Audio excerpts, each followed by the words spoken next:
Are you someone that has an avoidant attachment style?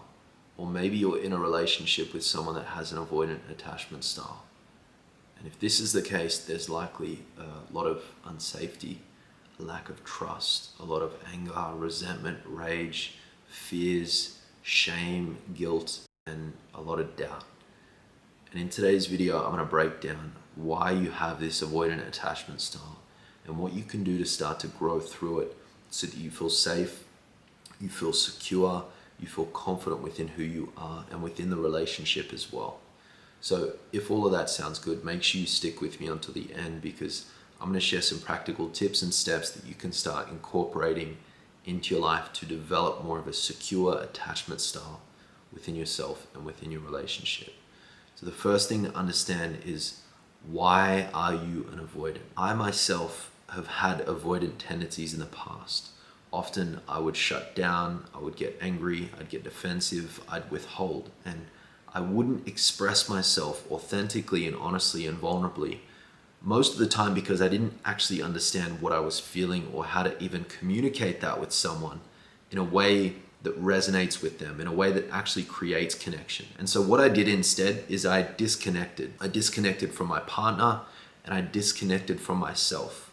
And I want to help you understand why we do this as human beings. The first step is to understand why you have this avoidant attachment style. The first step is awareness. And the first place to begin is by going back to your childhood. Understand this. Within your first 7 years of coming into this world, you were like a sponge. You were so susceptible to everything and everyone in your outer world. So your perception of the world is shaped through your own personal experience. So if you had a mother and a father back then that weren't present with you, that didn't meet your needs, that didn't hold you when you were crying, that weren't able to give you the love that you needed and the safety that you needed back then, you very likely learned, if you're anything like me, that the safest approach is to suppress your emotions, to suppress your authenticity, because you wanted to maintain that attachment. And what I've shared right there might sound a little confusing, so let me break it down. When I was a little boy, this is a story that I've been told from both my mum and my dad, I was crying hysterically. My mum, her natural instinct was to go in and to hold me and to pick me up, but my dad held the door closed. He didn't want my mum to go in there, and I can kind of understand his thought process behind this. He thought, if Jake can just cry it out, he's going to learn to not be dependent on us for safety and support and for love. So innocent little Jake back then didn't know any better.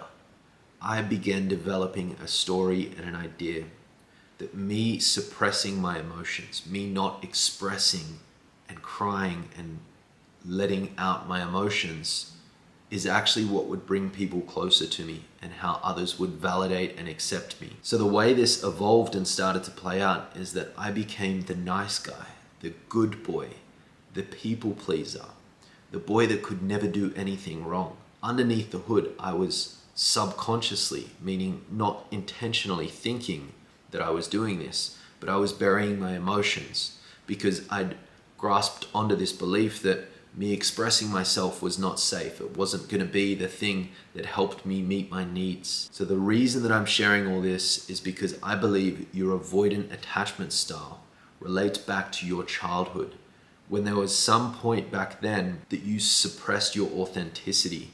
You formed a belief that suppressing your authenticity is what would help you maintain attachment. And the perfect example of this is that if you start to adopt these anxious attachment-like qualities, then you are suppressing your authenticity to maintain your attachment. On the other hand, if you're expressing yourself authentically, you may have a fear that you're not going to be accepted for expressing yourself authentically. Then on the other hand, you may suppress your need for attachment to be more authentic. This is the perfect example when your parents have something in mind that they want you to achieve in life. They want you to become a doctor. They want you to become a therapist. They want you to become an elite athlete. And you know deep down that you don't want that. You don't actually want that, but you feel this pressure from your parents, from your family, that you need to do that because that's what they want for you. You choose authenticity. You choose to go all in and all after what it is that you actually want. You choose the authentic path But in a way, that severs your connection. That severs your ability to remain attached to your family. So it's really interesting. I believe that we can have both attachment and authenticity, and we can maintain both of these, but it is a practice. So my challenge and invitation to you right now is to understand where you are at right now. If you have an avoidant attachment style, you have very likely learned from an early age to suppress your authenticity, to repress and suppress your emotions, to bury your emotions, to not speak your truth, to not have a strong sense of self and purpose. Now, if this is resonating with you, let me know in the comments. If this is resonating with you, what can you start to do about this? This is an incredible practice that I'm going to take you through in just a moment. So my invitation to you is to go back to your childhood and to notice those pivotal moments throughout your childhood where you learned to suppress your authenticity, you learned to suppress your truth, you learned to repress and suppress your emotions. And then I want you to ask yourself, is this really serving you right now in your life? Understand that that younger version of you, that innocent little boy and that innocent little girl that you once were, you back then chose to suppress and repress because you thought that that's what was going to help you get your needs met. You thought that's what was going to help you feel a sense of safety and connection and love. But it is actually now having the total opposite effect, because you've got to understand that when you suppress your authenticity, you're disconnecting from yourself.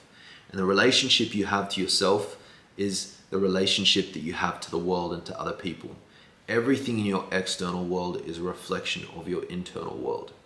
And this is a universal truth that has taken me a while to understand and grasp. The reason it is important for you to go back to your childhood is because this gives you a level of clarity on where all of this originated from. What you need to understand is that younger version of you, that little boy and that little girl, all they needed back then was to have their needs met. Whether that was to be held, whether that was to be heard, whether that was to be loved, whether that was to be fed. Whatever the need was back then that wasn't met, you then created a story, an idea that me suppressing my needs, me suppressing my truth, me suppressing my authenticity is what helps me maintain that attachment in my life.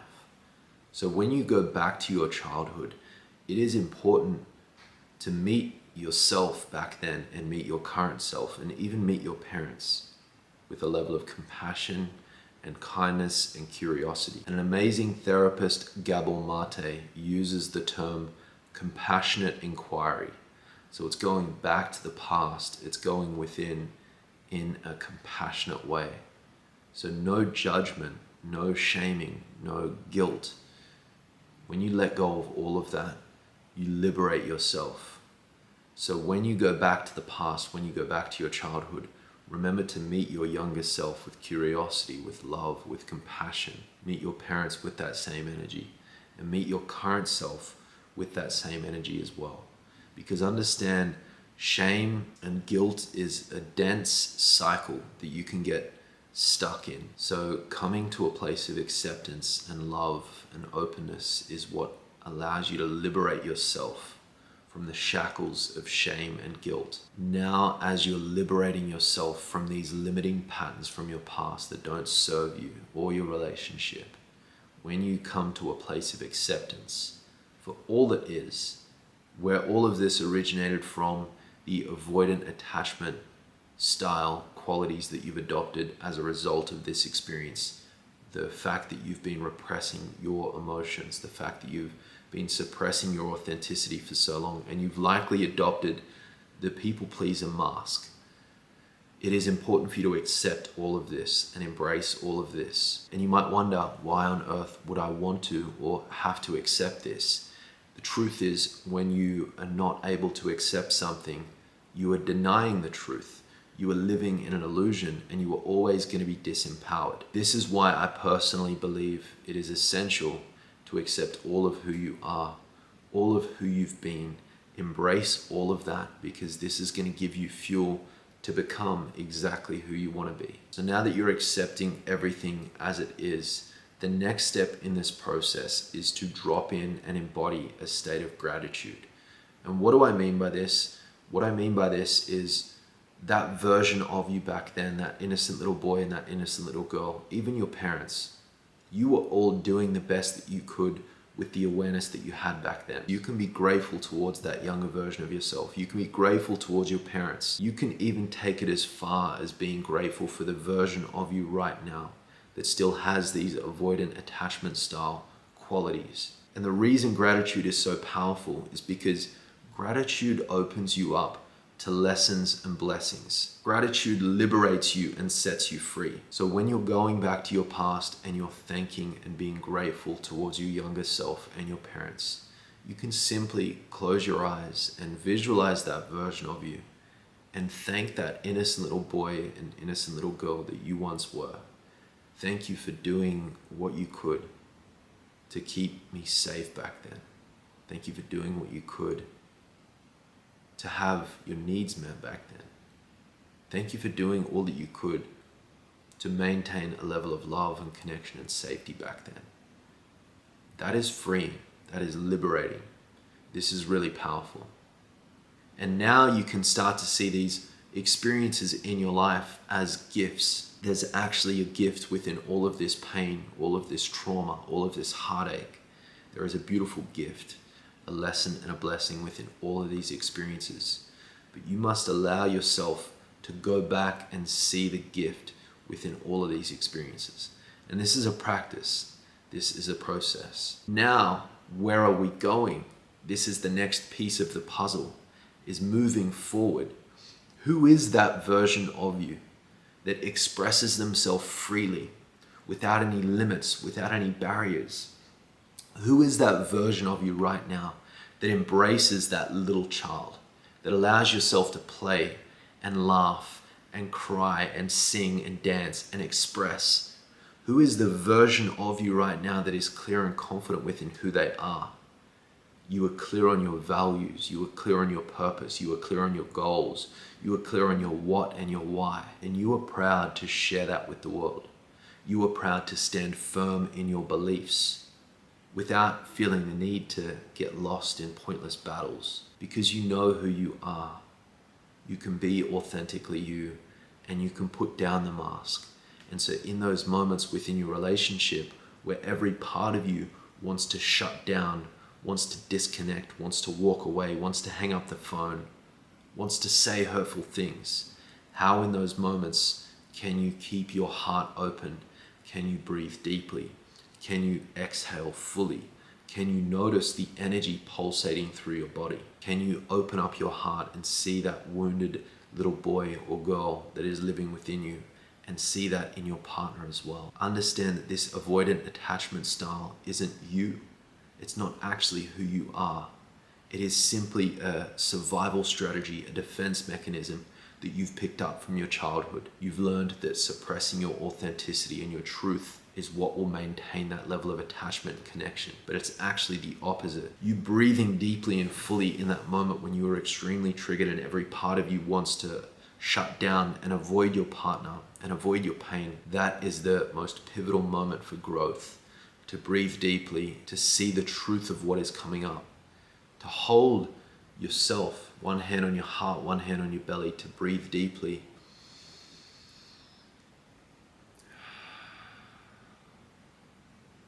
And just call it out. Acknowledge what you're feeling.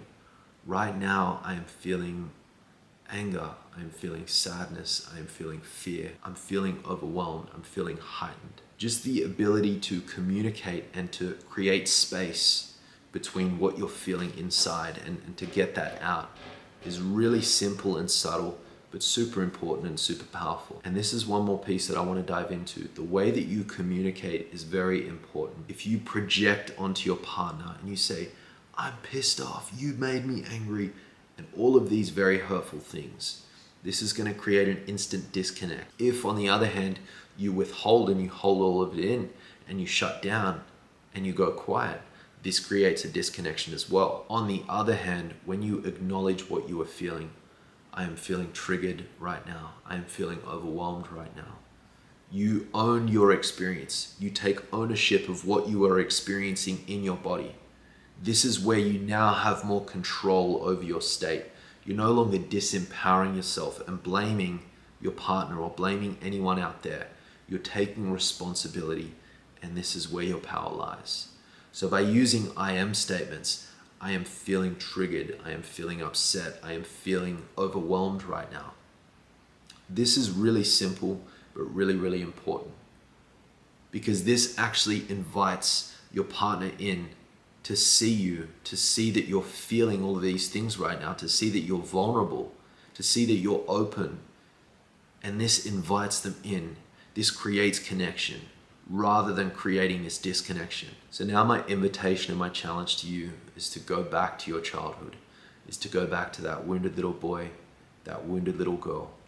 What did they need back then that they didn't get? And these avoidant attachment style qualities that you've picked up, how are they filling that void that wasn't met back then? Understand that you suppressing your authenticity, you repressing your emotions, doesn't serve you, it doesn't serve your partner, it doesn't serve the growth and the healing that is able to occur within the relationship. So this is why it is essential for you to understand where all of this originated from, and then for you to be very observant and aware of how this is playing out in your present moment experiences. You can't change the past. All you can do is accept the past and be grateful for the past. The one thing you do have control over, and the greatest opportunity for growth and healing and transformation, comes from these moment-to-moment experiences. Those moments where you feel extremely triggered and every part of you wants to shut down. Your body is contracting and tensing up.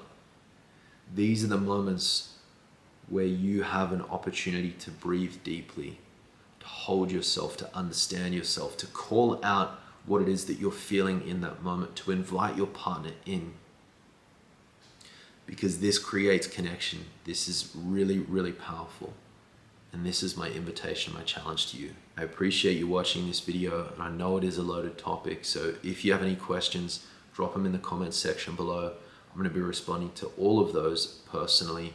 And if this is a topic that you enjoy learning about, then you will love my school community. On the inside, we talk about conscious relationships. We talk about authentic online business, building meaningful and purposeful businesses that give you the time and freedom to travel and do more of what you love and ultimately have a positive impact in the world.